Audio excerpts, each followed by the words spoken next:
Madame, Monsieur, bonsoir et bienvenue. Dans l'actualité de ce lundi, la signature ce matin d'une nouvelle trêve sociale entre le gouvernement et les organisations et fêtières syndicales.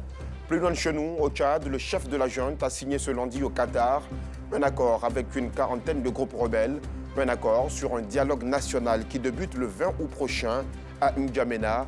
Voilà pour le programme.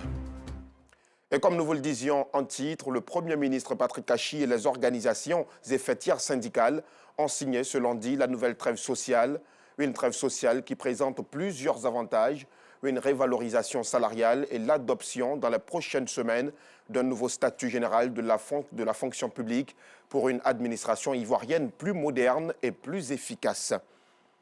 La célébration de l'indépendance est aussi une excellente occasion pour se souvenir des sonorités musicales et styles vestimentaires des années 60. Enfin, pour ceux qui ont vécu le soleil des indépendances, quant aux plus jeunes, c'est l'occasion de les découvrir ou les redécouvrir dans ce reportage de Joël Gosset. 1960, année des indépendances africaines. 17 pays du continent sont devenus indépendants. Parmi eux, la Côte d'Ivoire qui accède à l'indépendance le 7 août. À cette époque, des musiques de différents pays prônant le dialogue pour accéder à l'indépendance étaient en vogue. La RDC, la Côte d'Ivoire et bien d'autres. Ce temps raconté par l'un des pères de la musique ivoirienne, Baïs Pinto. Il avait 9 ans à la proclamation de l'indépendance de la Côte d'Ivoire. La musique était diversifié. Il y avait les plus grandes de l'époque. Il y avait les sœurs Komoye, ceux qui connaissent sœurs Komoye. Il y avait Amédée Pierre, il démarrait. Il y avait Brou Félix aussi qui démarrait. Il y avait Mamadou Lumia qui démarrait. Il y avait la musique congolaise, c'était la musique centrale de tout ça. Tous les grands chanteurs congolais étaient ici en Côte d'Ivoire pour fêter.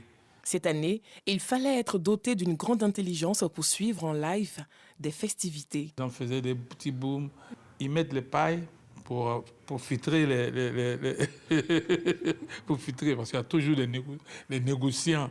Les négociants meurent à l'eau parce qu'ils vont rester jusqu'à 4 h du matin. On va ouvrir les portes, ils vont rentrer pour danser. Le rossignol se rappelle encore les genres musicaux qui ont marqué cette époque. Dans les clubs de Brazzaville, Kinshasa, Dakar ou Abidjan, la musique du Grand Calais et de l'African Jazz fait danser plus d'un. Indépendance, tcha-tcha, tozumiye, okikwaza, tcha-tcha, tobakidi. Kumbere, kumbere, bare mama, kumbere, kumbere. Mao, mama, kumbare, mama, kumbare, kumbare.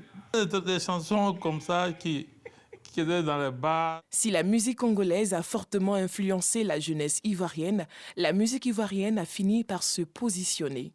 Chaque époque apporte sa sensibilité. Et donc, moi, je ne peux pas dire avant était mieux qu'aujourd'hui. Je veux dire, ceux d'aujourd'hui aussi ont de la créativité, ils créent des choses. On a créé des choses intemporelles. C'est ce qu'on souhaite aux jeunes aussi. Les années 60, ce n'est pas que la musique dont on se souvient. Style vestimentaire et coiffure ont aussi marqué cette époque. Bas éléphant, d'abord, c'était le petit bas. Dans les années 60, c'était les petits bas serrés là. Ce qu'on porte maintenant là. Après, ça a changé. Et après, les grands bas même. Avec les tailles hautes jusqu'à la poitrine ici. C'est moi qui mettent 5 boutons carrément. Avec des bretelles. Ah non, les gars, ça paie. Les jeunes, eux, ils se frisaient les cheveux. C'est-à-dire, Yomo Bega a dû enlever les cuir chevelu de plein de jeunes. On a souffert quand même avec ça. On voulait ressembler aux Américains. Et puis, il y avait aussi l'enrôlement des soldats. Des moments souvent marqués par des anecdotes. Parce qu'on a vu des gens dans le quartier, brusquement, ils sont militaires. On dit, mais ceux-là, comment ils sont militaires comme ça? Ils étaient avec nous ici, là. On dit, ah, ils sont militaires, hein? Ils ont habillé les gens comme ça.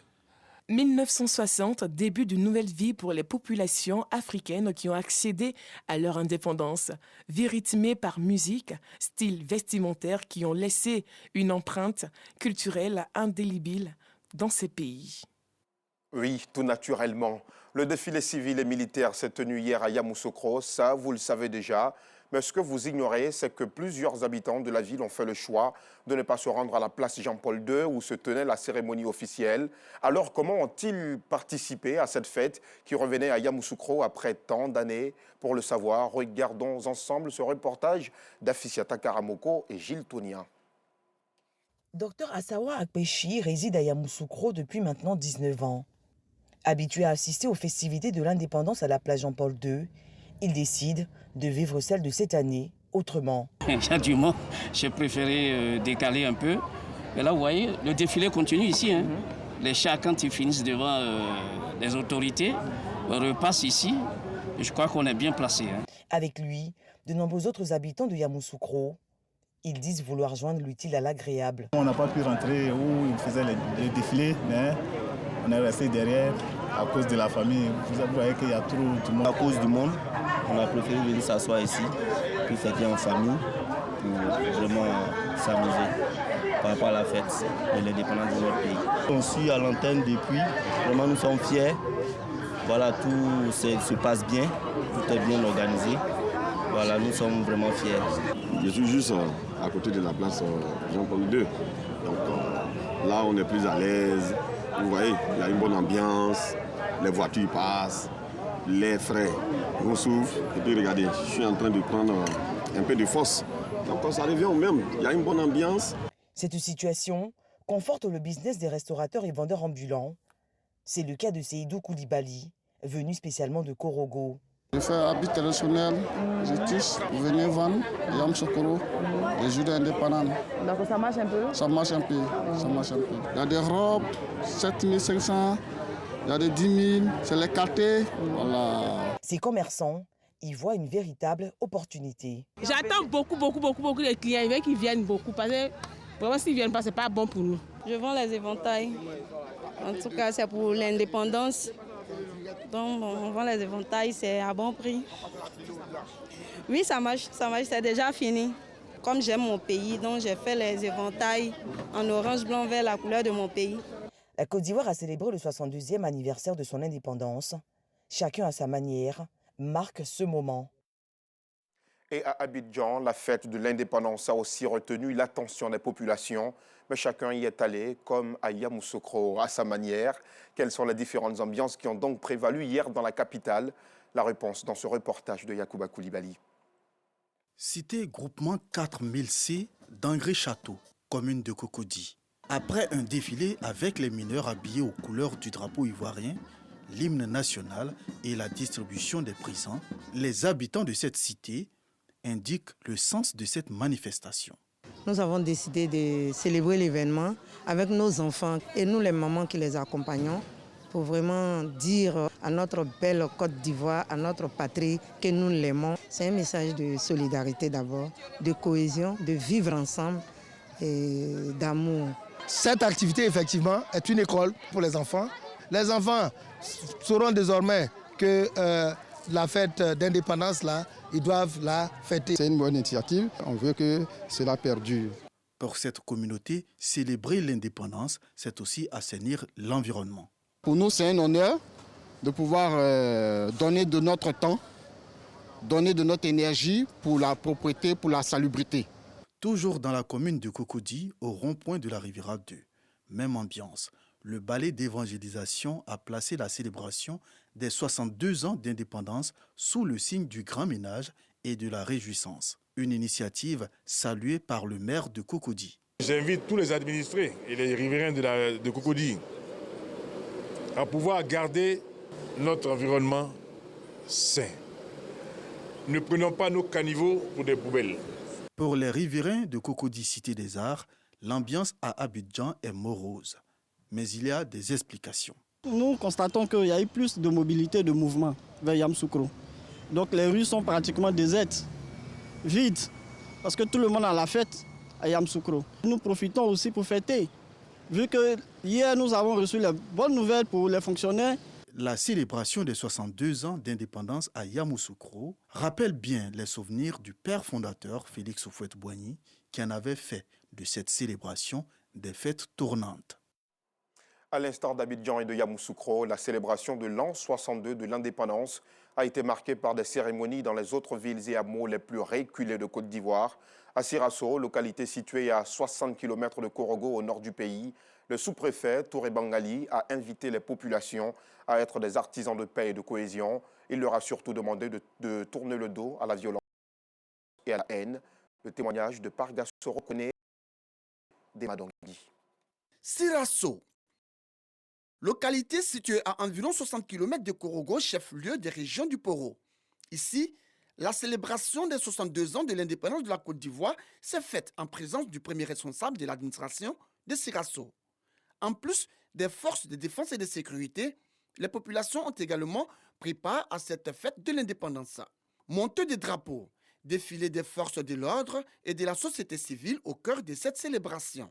Occasion pour le sous-préfet d'exhorter les populations dans leur ensemble à être des citoyens exemplaires respectant les lois de leur pays.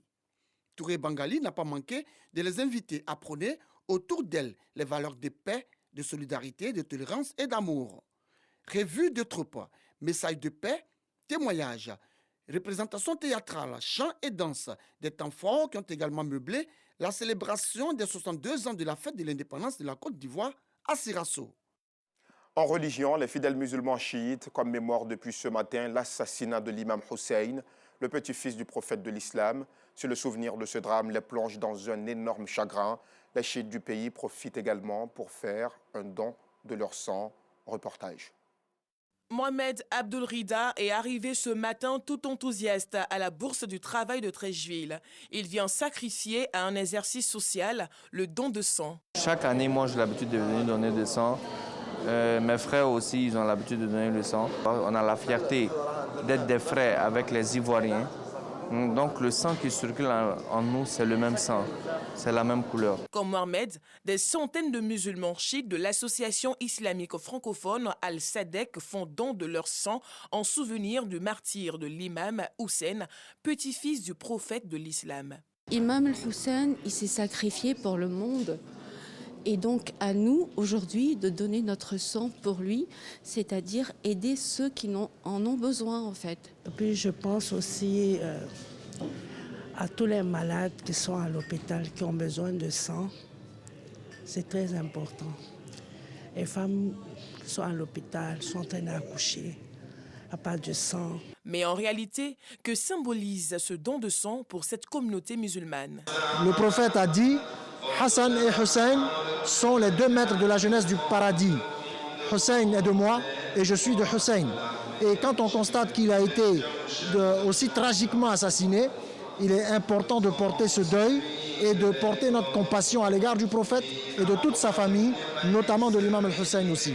La solidarité, une valeur qui est au cœur de cette édition 2022 de l'Achoura. La Côte d'Ivoire a un déficit annuel de près de 100 000 poches de sang. Alors nous, en tant que Fondation Action pour le Bien, nous nous sommes engagés à parcourir l'ensemble du pays à l'effet de mobiliser et de sensibiliser les Ivoiriens à intégrer en eux la culture du don de sang. Donc nous voulons saluer AIF Al-Sadek qui a bien compris cette dynamique-là, qui chaque année justement organise cette collecte à la fin des 10 jours de Achoura. Le don de sang est organisé en collaboration avec l'association Action pour le Bien. L'organisation rappelle la nécessité pour les Ivoiriens et les personnes vivant dans le pays de donner leur sang. Tous les ans, le 10e jour du premier mois du calendrier musulman est commémoré par les musulmans chiites à travers le monde. C'est à cette date, il y a 1300 ans, que l'imam Hussein, petit-fils du prophète de l'islam, a été assassiné. Hors de chez nous, au moins 4 soldats, 2 civils et 5 assaillants ont été tués ce dimanche à Tessite, dans la zone dite des 3 frontières entre le Mali, le Burkina Faso et le Niger. L'attaque est attribuée à des groupes djihadistes qui sévissent dans cette partie du pays où est installée une base de l'armée malienne. Nous vous le disions en titre, au Tchad, le chef de la junte, Mahamat Idriss Déby Itno, a signé ce lundi 8 août au Qatar un accord avec une quarantaine de groupes rebelles.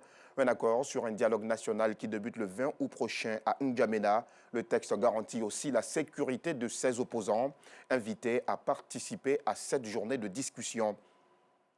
Nous sommes lundi et c'est l'occasion de faire le débrief de l'actualité sportive de la semaine écoulée. Notre expert reste le même. Bonsoir Salif Ouattara. Bonsoir Alassane. Très bonne fête de l'indépendance. Merci à vous aussi. Merci beaucoup. Avant justement de passer aux commentaires, plantons le décor avec Jean-Sylvain Risso. 24 équipes venues des villes d'Abidjan, Man, Abengourou, Toumoudi, Daloa, Korogo, Grand Bassam, Bouaké et Yamoussoukro ont procédé au lancement officiel de la Fédération ivoirienne de Tegball, une discipline olympique qui n'existait pas encore en Côte d'Ivoire. Pierre-Michel Zangbé est le président de cette fédération qui revendique déjà une centaine d'amateurs sur l'étendue du territoire ivoirien. Sensible à la pratique du sport, le ministre des Ressources animales et halieutiques, Sidi Tiemoko Touré, a offert une nouvelle table de jeu aux jeunes du service national de la jeunesse pour leur formation civique à l'Institut national polytechnique Houphouët-Boigny. Moi, je suis heureux que le Tegball commence à s'enraciner sur tout l'étendue du territoire national parce que c'est un sport qui est complet. Nous apporterons notre soutien matériel, financier, pour que les jeunes de Côte d'Ivoire profitent de cette nouvelle discipline olympique. Dans le viseur de cette nouvelle fédération, les Jeux olympiques de Paris 2024, une compétition internationale qui pourrait leur permettre, en cas de qualification, de montrer le savoir-faire ivoirien au Tegball. C'est sur les cours de tennis Sotra Academy que la sélection ivoirienne prépare sa prochaine compétition de la Coupe Davis Zone 3, prévue en Algérie du 10 au 13 août 2022. Concentrés et appliqués, les 4 éléphants sélectionnés, Eliakim Koulibaly, Ouattara Abdul Karim, Bationo Abdoulaziz, Koulibaly Frédéric, peaufinent technique et tactique sous les ordres du capitaine Ilou Lonfo. On va se donner les moyens pour passer ce palier-là. Outre l'Algérie, le Bénin, la Côte d'Ivoire, le Kenya, le Maroc, le Mozambique, la Namibie et le Zimbabwe prendront part à ce tournoi. Merci beaucoup Jean-Sylvain Risso. Ainsi donc Salif Ouattara, une nouvelle fédération vient de naître. Il s'agit de la Fédération ivoirienne de Tegball. Que pouvez-vous nous dire sur cette fédération?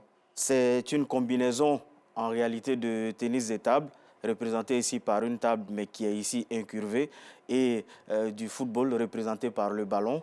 Tout est parti en fait de l'idée de 2 amateurs de football hongrois qui ont découvert en 2015 qu'ils pouvaient pratiquer, ils pouvaient faire cette combinaison, et finalement du jeu c'est devenu beaucoup plus sérieux jusqu'à devenir finalement une discipline olympique adulée par tout le monde, aimée de partout. On a vu un peu les vidéos de Ronaldinho qui a essayer tant bien que mal de faire cette pratique de ce Tegball-là, et finalement on se rend compte que tout le monde s'y prend.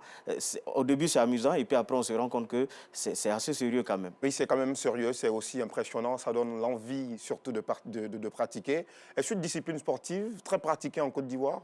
Non, pour le moment, elle est en train de s'installer. Le président Pierre-Michel Zangbé nous l'a confié. C'est en 2018 qu'il a commencé plus ou moins à installer cette fédération. C'est vrai qu'il y a 5 ligues qui existent ici en Côte d'Ivoire, mais ils n'ont pas encore réussi à prendre tout le territoire ivoirien. Ils ont déjà un agrément.